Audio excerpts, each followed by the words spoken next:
Price Lord dear friends. கர்த்தராகிய இயேசு கிறிஸ்துவின் நாமத்தில் உங்களுக்கு என் அன்பின் வாழ்த்துக்கள். எப்படி நல்லா இருக்கீங்களா? இந்த பேக்ரவுண்ட் பாருங்க.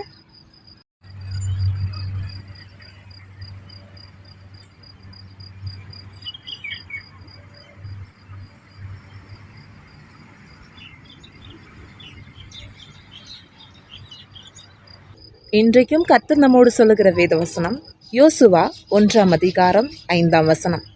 நீ உயிரோடு இருக்கும் நாளெல்லாம் ஒருவனும் உனக்கு முன்பாக எதிர்த்து நிற்பதில்லை. நான் மோசையோடு இருந்தது போல உன்னோடும் இருப்பேன். நான் உன்னை விட்டு விலகுவதுமில்லை, உன்னை கைவிடுவதுமில்லை. No one will be able to stand against you all the days of your life. As I was with Moses, so I will be with you. I will never leave you nor forsake you. அருமையான தேவனுடைய பிள்ளைகளே, ஆண்டவர் மோசேக்கு பதிலாக யோசுவாவை தெரிந்து கொள்கிறார். தெரிந்து கொண்டு அவர் வாக்கு கொடுக்கிறார். இஸ்ரவேல் மக்களை யோசுவா வழிநடத்த ஆரம்பிக்கிறார்.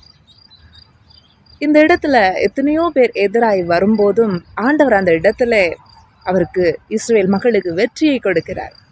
எரிகோவை சுற்றி வர சொன்னார். அதே மாதிரி அவங்க சுற்றி வந்தாங்க. எரிகோ கோட்டை கூட இடிந்து விழுந்து அதை சுதந்திரிக்கும்படி செய்தார். அவர்கள் ஆர்ப்பரித்தார்கள். அருமையான தேவனுடைய பிள்ளைகளே, இன்றைக்கு நம்முடைய வாழ்க்கையிலையும் கர்த்தர் நம்முடைய பட்சத்தில் இருந்தால் யார் நமக்கு எதிராக நிற்க முடியும்? ஆண்டவர் இன்றைக்கு நமக்கும் வாக்கு கொடுக்கிறார். நீ உயிரோடு இருக்கும் நாளெல்லாம் ஒருவனும் உனக்கு முன்பாக எதிர்த்து நிற்பதில்லை. ஏனென்றால் நம் கூட இருப்பவர் ஜீவனுள்ள தேவன். ஆகையால் ஒருவராலும் நம்மை எதிர்த்து நிற்க முடியாது. ஏன்னா அவர் நம்மை விட்டு விலகுவதுமில்லை, நம்மை கைவிடுவதுமில்லை. இன்றைக்கு ஏதோ ஒரு காரியத்தை குறித்து நீங்கள் பயந்து போயிருக்கிறீங்களா? கடன் பிரச்சனையா, வியாதிகளா, இல்லை பாவ போராட்டமா, இல்லை எந்த பிரச்சனையாக இருந்தாலும் சொல்யூஷன் ஒன்றே ஒன்று தான், கர்த்தராகிய இயேசு கிறிஸ்து.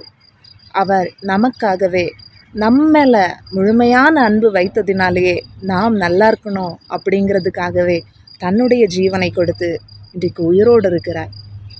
அவர் ஜீவனுள்ள தேவன். அவர் வந்தால் சூழ்நிலைகள் மாறும்.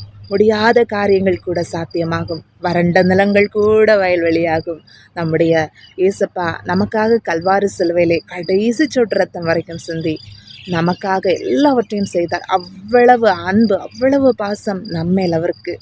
ஸோ எதை குறித்தும் நம் கலங்க வேண்டிய, பயப்பட வேண்டிய அவசியமே இல்லை.